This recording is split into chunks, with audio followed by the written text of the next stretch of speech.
He promised me that we would be together forever. He was very confident. We was wondering if he was hiding something. They said that he was wanted for a murder. My fear intensified. I think she was really brave.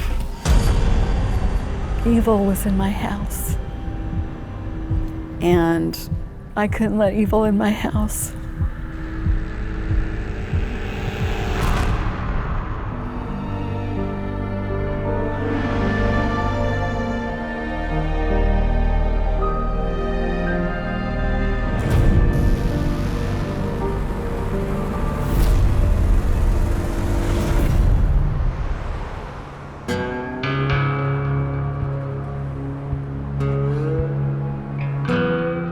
Margie Danielsen has 3 gorgeous daughters, her own house, and a successful cleaning business. But there's one thing missing. I got divorced because I think we were just too young when we got married. How's breakfast? Good. My daughters are very, very, very important to me. They're my whole world. She prides herself on being a good mom, and she is a romantic. She likes to read romantic novels and watch romantic movies. Bye, girls. She's always been family-oriented. I was hoping that maybe one day she might meet somebody else. It's been 1 year since Margie split from her husband. She's lonely and ready to start the dating game. My girlfriends were bugging me to go out, and I thought, okay, I think it's time.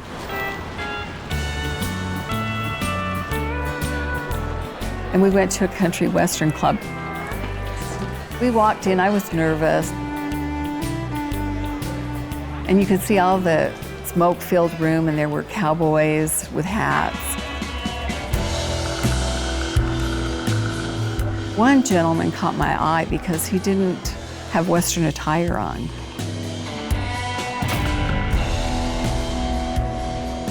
He had a white shirt on and Levi's, and that was it. But very, very good looking.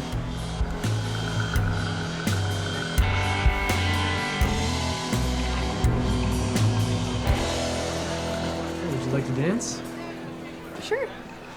Eventually, he asked me politely to dance, and it was a slow dance, but he didn't hold me really tight.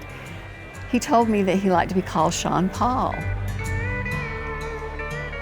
I can't believe this man. He's good looking, he's charming, he's wonderful. Wow, what a good-looking guy. He was very, very friendly, happy, smiling. I said, before we ever go out on a date, I think we should talk on the phone and get to know each other better, and he agreed.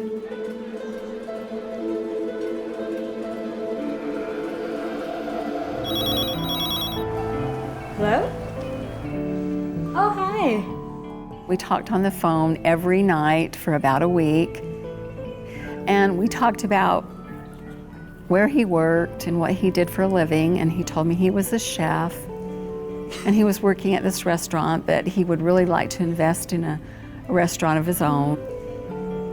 He actually told me that he had a daughter, and I thought, wow, that's just wonderful. We both have something in common. Really? What's she like? She always told me that she was looking for somebody that was handsome, strong, and family-oriented. She said he was from New Zealand, and that his mother and father and brother and sister had died in a plane crash, and I think she really empathized with that. That made him more endearing, for sure. It finally hit me that I was alone, and I didn't want to be alone. I wanted someone in my life. I wanted to share my life with someone. Dinner sounds perfect. After several weeks getting cozy on the phone, Margie agrees to go out with Shawn Paul for the evening. He pulls up in his car, and he comes to the door. I was excited for this new guy to show up. Hi. Hi, you must be Kara. Is your mom here?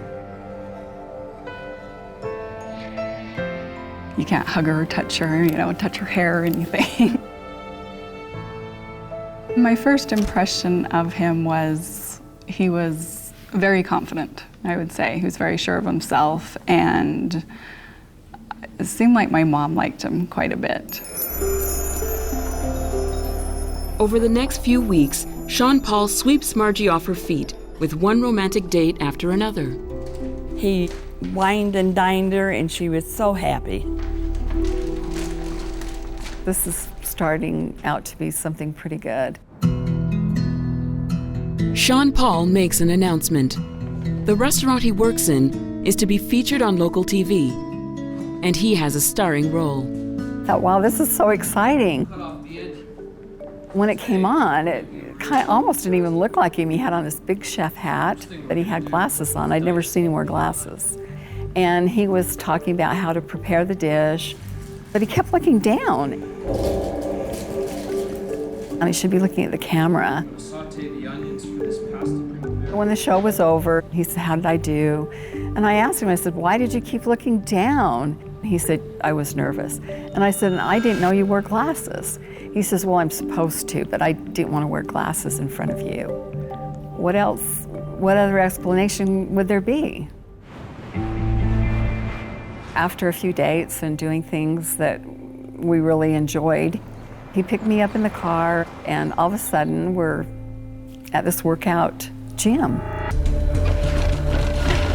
And the place was beautiful. He said, I have a surprise for you. I have membership for you and the girls. Also, I would love to buy your gym outfits. Oh no, that's okay, thank you. It's more than enough. I just didn't think that was appropriate, and he kept insisting. I said, I can't accept this. This is too much. But I'd really love to do this for you. He wouldn't take no for an answer, and I insisted harder and said no.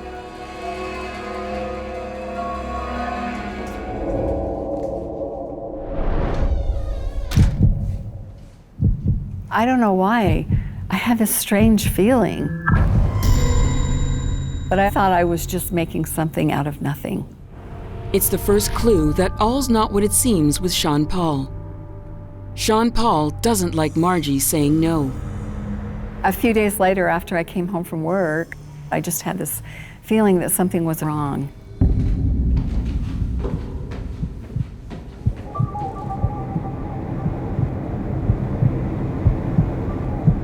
When I turned down the hallway, my heart stopped. I saw all these workout clothes hanging from the doors and the ceiling, and I just froze. I knew Shawn Paul had bought the clothes and hung them there. He had been in my house. You don't break into someone's house like this. You just don't. I called him up on the phone and I told him, how did you do this? Why did you do this? He said, I just wanted to surprise you. She didn't want him breaking into her house. I guess he had come through the kitchen window, and I'm sure she felt violated. I said, you're too much. There's too much. There's too many flowers. There's too many gifts. There's too many everything. I need a break. I can't do this anymore. It's over, Shawn Paul. Once I told him I didn't want to see him anymore, I didn't hear from him. I was glad, but I kind of missed him too. It was hard to know what to feel. I thought, you know, maybe dating's not for me. Then I come home from work one day and there was a note and it said, call me, it's urgent, please. Shawn Paul. Against her better judgment, Margie makes the call. I called him and he was crying. And he said his daughter had been killed in a car accident by a drunk driver. What? I didn't know even how to react. And he said, you know, please, I need to see you. I'll be there in a second. I didn't think of anything else. I didn't think about the fear I felt before. I didn't think of anything else, just that this man's daughter had died. And I got in my car and I went over to his apartment. When Shawn Paul opens the door, Margie is struck with fear. The way he looked at me, he looked like some stranger. I looked in his eyes and all I could see was evil. And I thought, he's got another side to him. There's two sides to him. It's okay. I wanted to be there for him. But I didn't know who this person was. I felt more fear than I've ever felt in my life. And I had to get out of there. I'll come back later. I had to escape.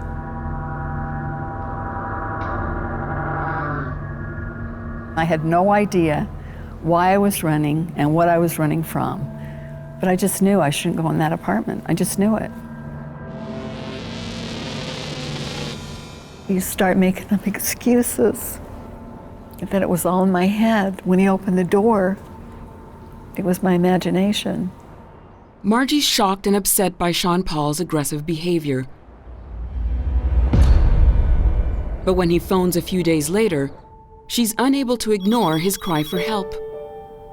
And I answered the phone, and he said that he had to make arrangements to send his daughter's body back to New Zealand.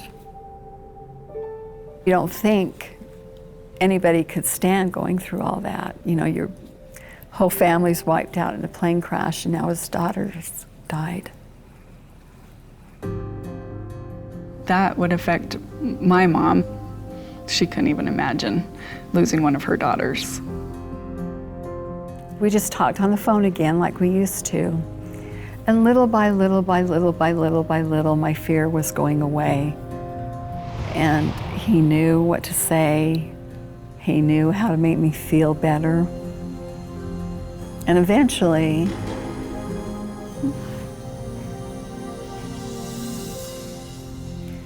I agreed to see him again.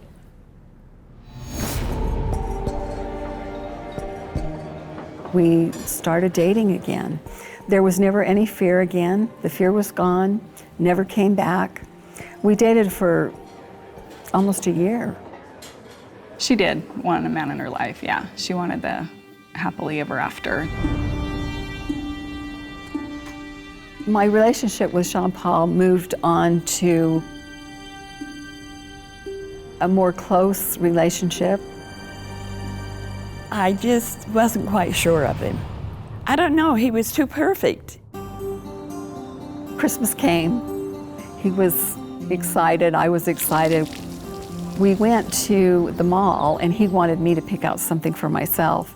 And so he gave me his wallet so I could pay for what I wanted. He always wore a gold chain around his neck, and I noticed that it was missing. He said, "Oh, I lost it, it's probably somewhere." I went in the dressing room and I saw his wallet sitting there. I knew I probably shouldn't, but I looked in it. And I saw a pawn slip, and it was for his gold necklace. And I thought, why would he pawn his necklace and tell me he lost it? But then I thought, wow, he did it to buy all these presents. And he didn't want me to know. In hindsight, maybe he wanted me to find it. Maybe he wanted me to know what he had done for us. After Christmas, Shawn Paul decided to surprise me, and he proposed. Will you do the honor of being my wife? I told him about my feelings of, being scared a little bit. Yes! Yes! He promised me that we would be together forever. Forever. My mom, with her family and friends there, she seemed thrilled, very happy to be married.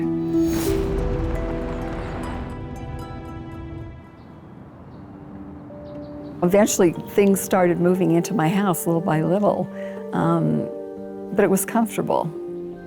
He even brought a picture that he had at his apartment over to hang on my wall of New Zealand.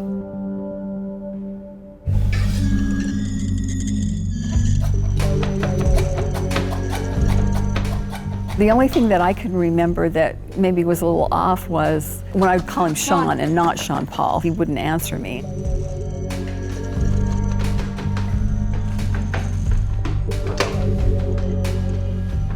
I'd say, "Are you hard of hearing?"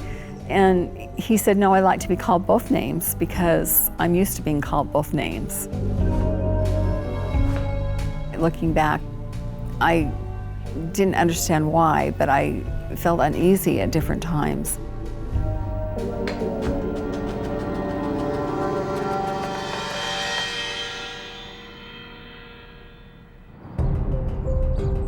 With their lives now joined, Shawn Paul suggests they merge their bank accounts too. Early on, Shawn Paul took over the finances. He put his name on my checking account and my savings account, so we were together, and he had brought home some documents for me to sign. Okay, so I just need you to sign a couple of these insurance forms that, just like this one right here. I didn't really read them because he told me what they said. So these are just some stuff from the bank. No big deal. I trusted him by then.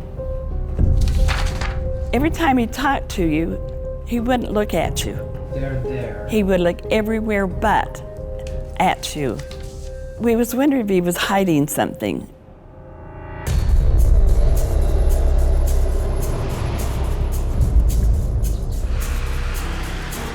Six weeks into married life, and all seems to be going well, when Margie gets a startling call. My girlfriend Nyla calls and says to turn on this new TV show. It's called America's Most Wanted. And she says, "There's a guy on there right now. He kind of looks like your husband a little bit."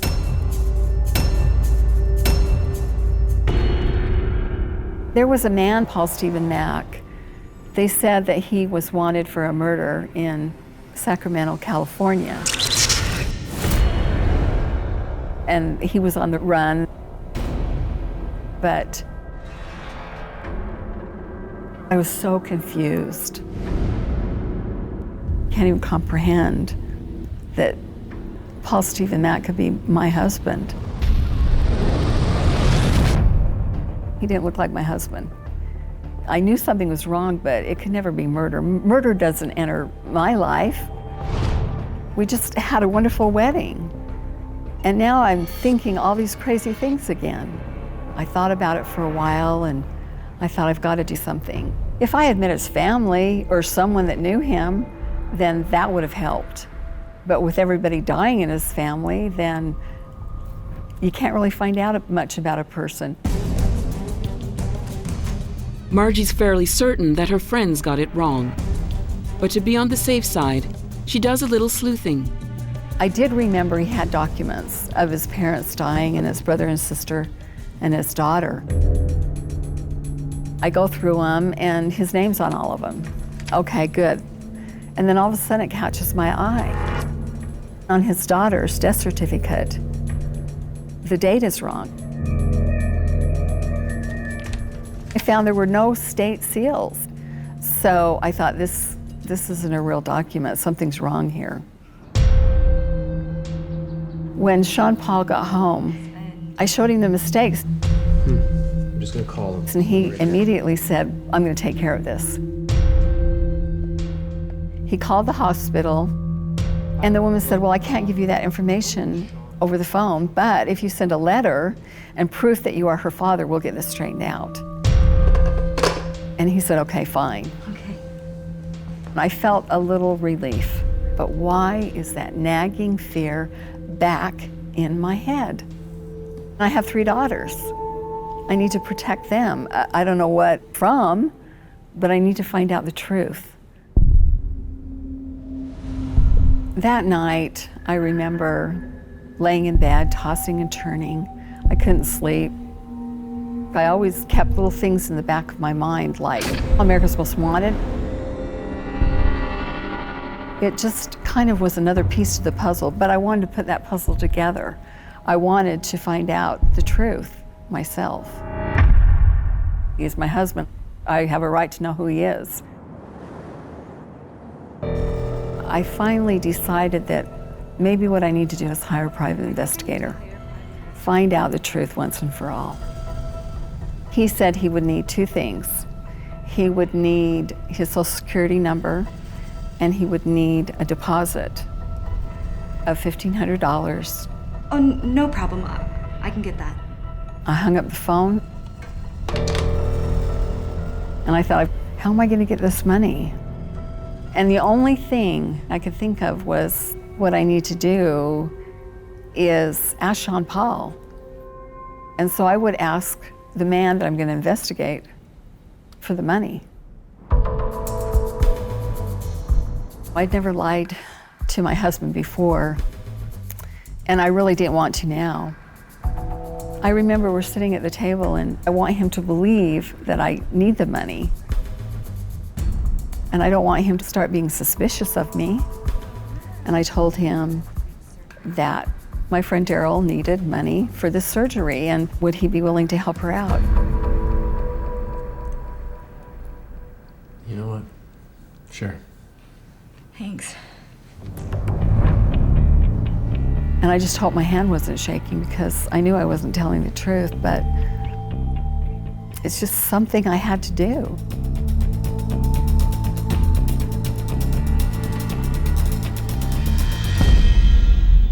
First, we need to do the Social Security numbers. I waited till I knew he was asleep and you could hear the heavy breathing. And it took me a while, because it was kind of a scary thing to have to sneak out of bed and get into his wallet.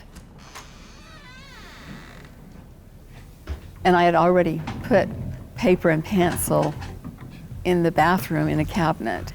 And I found not just one Social Security card, but two. And I was a little confused.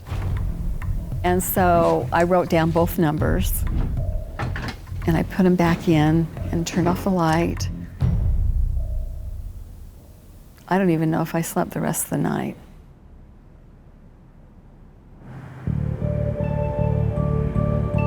When I went to meet the private investigator, Margie, Mr. McCall?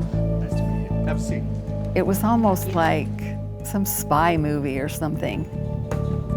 What did you know about your husband before you met him? Not much. When I told him I had two Social Security numbers, he was a little confused. That's a little unusual. He said it might be a good idea to make copies of the documents. If you can't, if you could maybe take some photos of them and get them to me, that would be very useful. The next day after my husband went to work, I waited for the private investigator to call. Hello? He told me that the Social Security numbers belonged to two dead people. And I was shocked. My fear intensified right then. Rather than turn her husband into the police, Margie decides she needs more evidence. She needs to find what's lurking in Shawn Paul's past. I thought something's wrong now, definitely. I didn't know what, but I thought, oh, it's probably not that bad, but I need to find out what it is. I woke up every morning with this quest. I had to find out who he was. I finally decided I needed to confront Shawn Paul. I told him that someone from his work had called and they needed a Social Security number. So I looked in your wallet and you had two Social Security cards. He said to me, well, I carry my son sometimes and I forget to give it back to him. Look, I'm sick of hearing about the documents. He just got mad at me. It was a different Shawn Paul. I thought back to the night when I went to his apartment. And I remember how evil his face was. And I've seen this evil side twice. I've got to get out of this situation. We'd only been married a few weeks. The honeymoon was over very fast. Margie's certain that the secret as to her husband's true identity lies in his private documents. Sure enough, he took the documents and locked them in a briefcase. But he didn't want me to look at them. He didn't want me to talk about them again. And I decided I was going to have to take the documents or give them to my private investigator. I had to do something, and that would be my next step.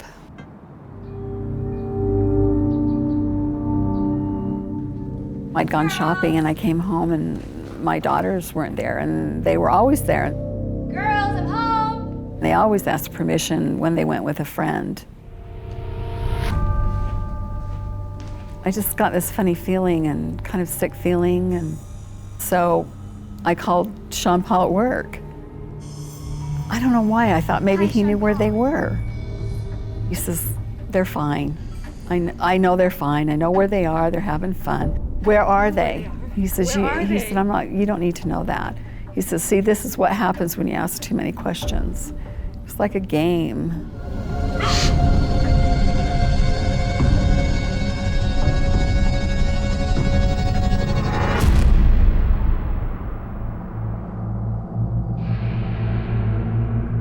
He came home from work and I begged him to tell me where they were. He said, they're fine. Don't worry about it. My fear intensified right then.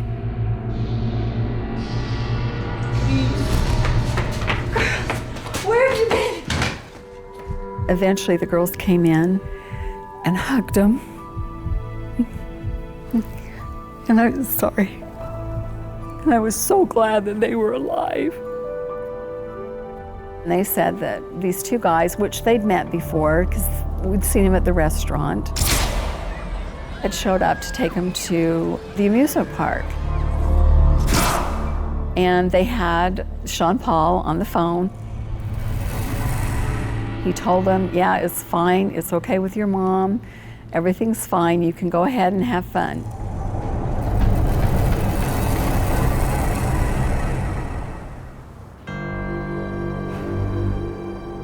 I decided that night while we were asleep that I would again sneak out of bed. And I'm shaking because I feel like, what if he wakes up? What is he gonna think? I got the briefcase. I knew the combination. I'd seen him open and close that briefcase many times. With a camera, I made copies of the documents. When I was done, put the originals in the briefcase. I made sure that they went back to the right numbers and quietly snuck back in the bedroom. Margie's terrified Shawn Paul will discover her detective work. The girls had gone to their father's for the weekend, and so it was just him and I tried to act like everything was fine. I felt like I had to pretend and continue on investigating this man. He would look at me, sometimes kind of staring at me, and I think he was very, very suspicious.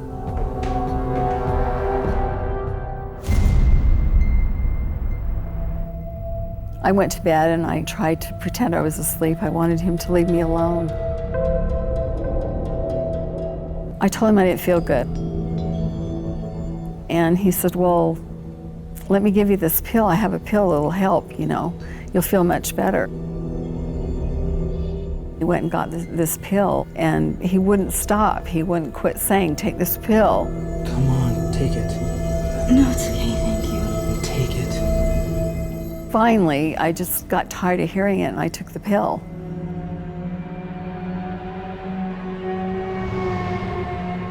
And I don't know what he gave me, but if I wasn't sick before, I was definitely sick after.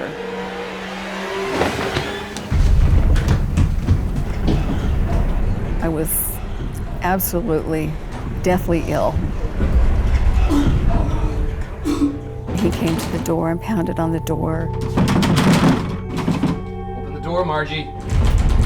Open the door, I'm kicking in! I opened the door and he came in and He picked me up in his arms and he was gentle.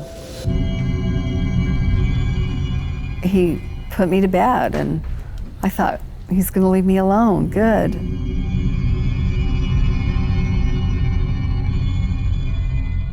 I thought I went to sleep, but I think I blacked out.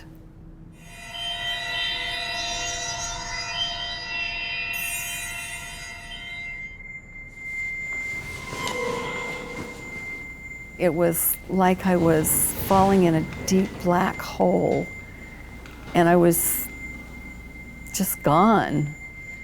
And yet, every once in a while, there was like a light and there was someone on top of me.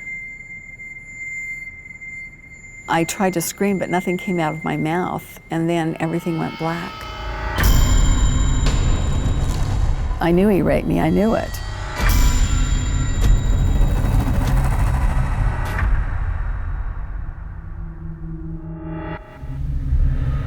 Margie Danielsen, certain her husband of just 7 weeks has drugged and raped her. I felt so betrayed and hopeless. I had bruises, and Shawn Paul was gone. All the secrets and lies that he had told me, that it just made him more evil than ever. I knew it was time to be strong for my daughters. I walk into the kitchen and there was this orange juice glass. He always had orange juice. I seen on TV that you can get prints, fingerprints, from glasses. And so I put on my rubber gloves and I put the glass in a plastic bag. And she goes directly to the police. I went to the desk and I told the police officer, I don't think my husband's who he says he is.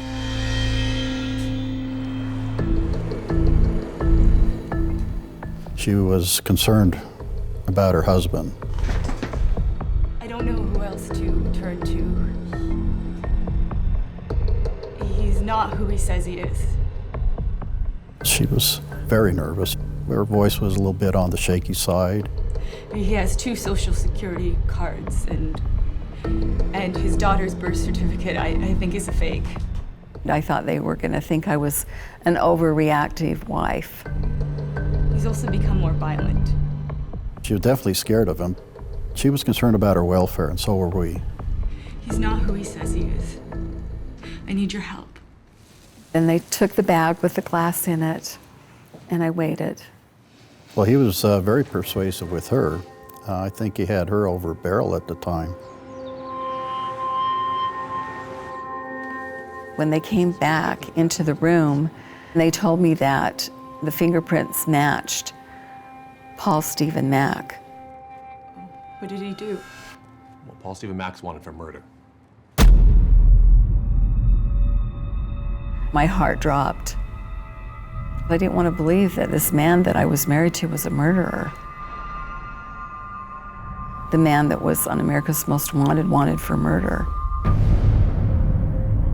Margie's husband, the man who has been sharing her home, her life, her bed, is a fugitive, wanted in connection with 2 murders.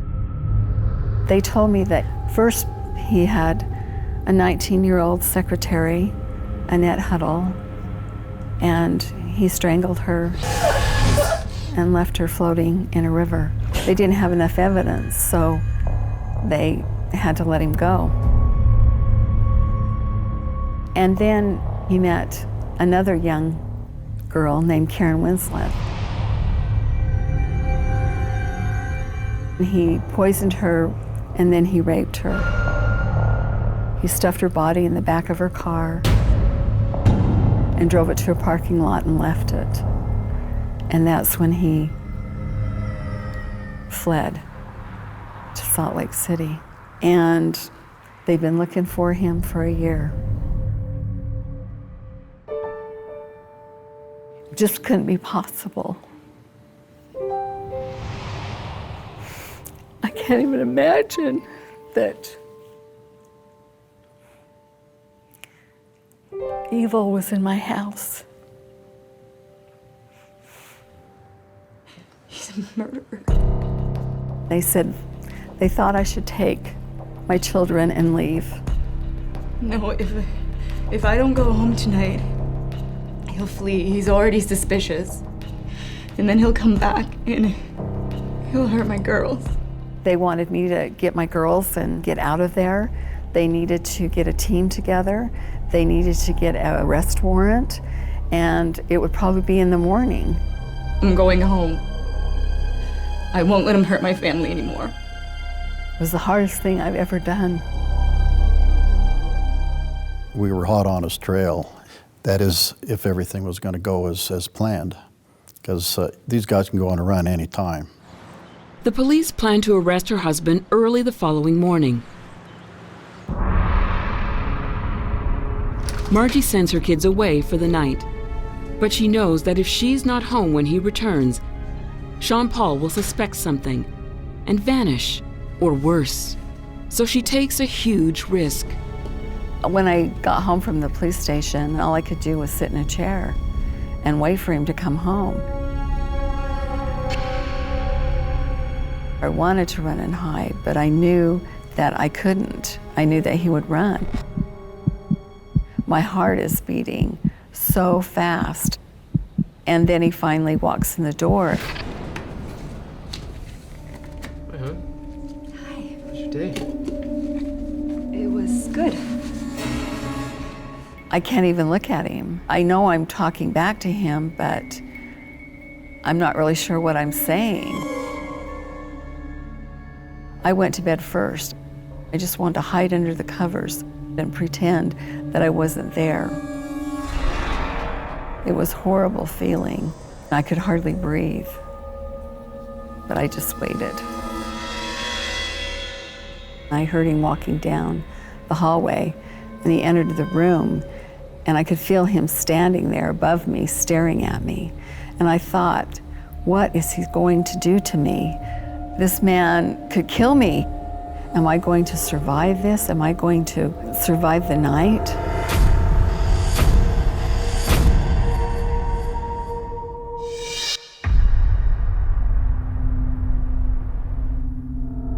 The police plan to arrest her husband at dawn. But first, Margie has to survive the night. When he came in and he got into bed and reached over to kiss me, my whole body just stiffened, and I hoped that he wouldn't notice it. And I slept all night long with my eyes open.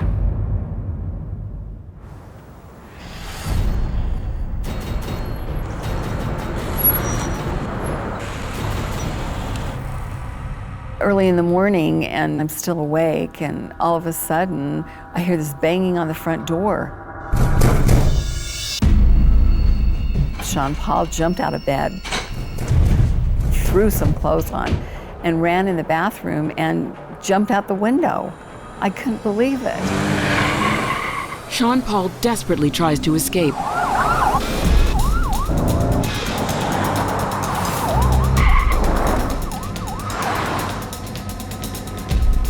I sat there and I thought, are they going to get him? Are they going to get him? I was just so afraid of this man.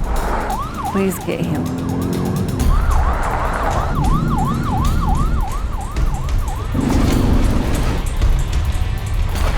Eventually, there's no way out for Paul Steven Mack.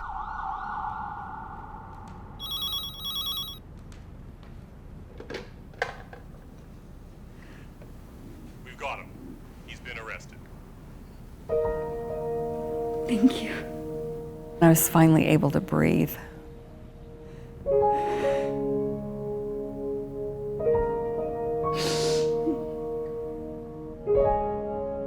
I ran into the bedroom and I tore off the sheets. I tore off the blanket. I grabbed the pillows and I threw them in the garbage.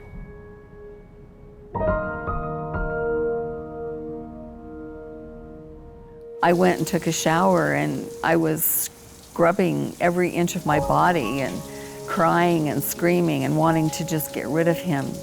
just to make sure he was gone.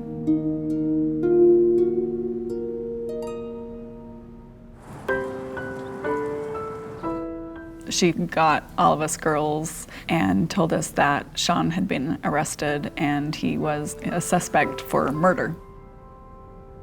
I explained what had happened, that Shawn Paul Lanier was not Shawn Paul Lanier, that he was actually Paul Steven Mack, and he had murdered someone. But he's in jail now, we're all going to be safe. It was shocking that he had been arrested, let alone for murder. They just kept hugging me and hanging on to me, and they were my strength. And I tried to be their strength. I don't know what I would have done without them.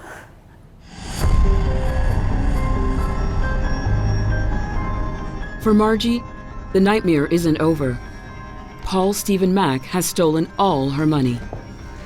I had called my attorney and he came to the house and we went over all my finances. I was shocked.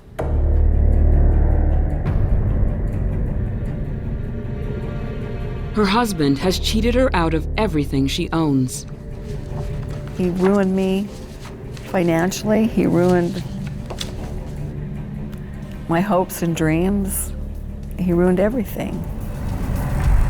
Gradually, Margie starts to rebuild her life. And when she does, there's a call from the last person she expects to hear from. Hello? I get a phone call from Paul Mack. He tells me that he's innocent.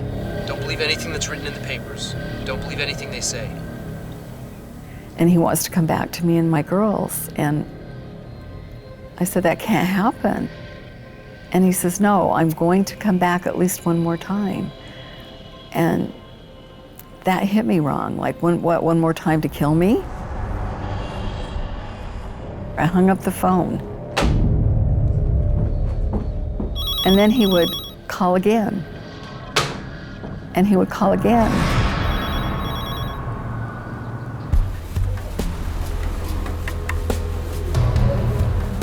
Three years after Margie met Paul Steven Mack,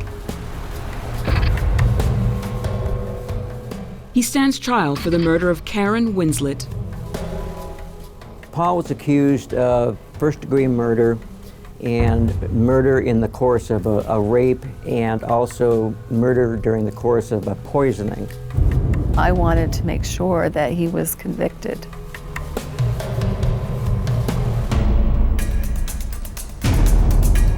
I was so worried because he was such a convincing con man that he would get away with it.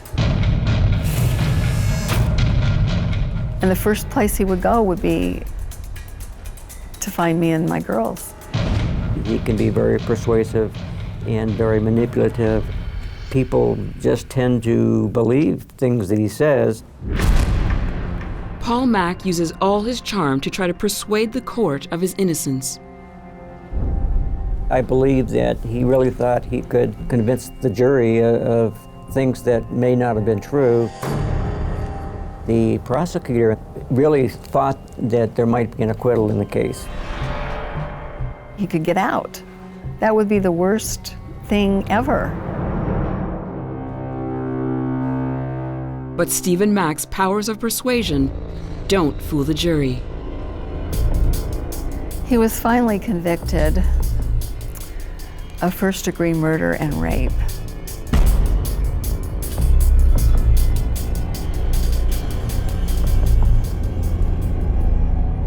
And he got 27 to life.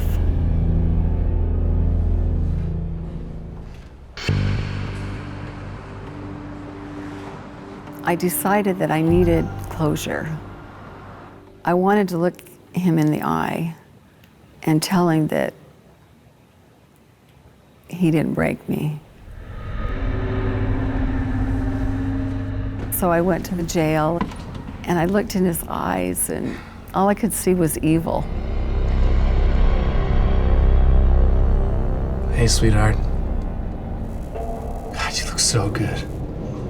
And I said, Paul, Steven Mack, I am here to look you in the eye and tell you that I know you did it. You've been found guilty.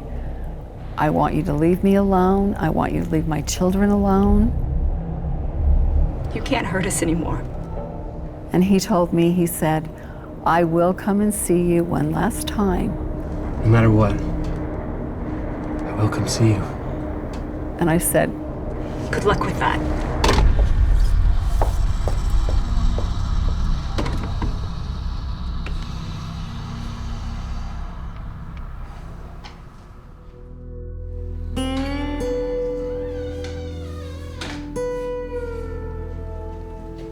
I think she was really brave to do what she did, to still live with him and pretend everything was okay and hide everything from us kids and help get him caught. I think she was really brave. I can't imagine.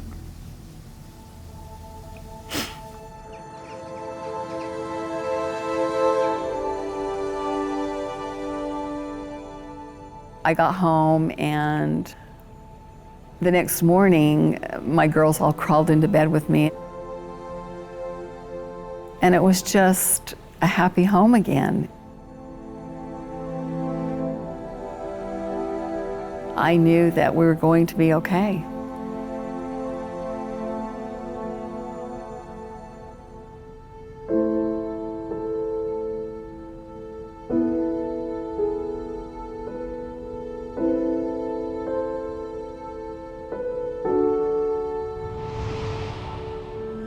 He will be up for parole. And I have talked to the parole board and told them, if you ever let him out, he'll murder again. There's no doubt in my mind.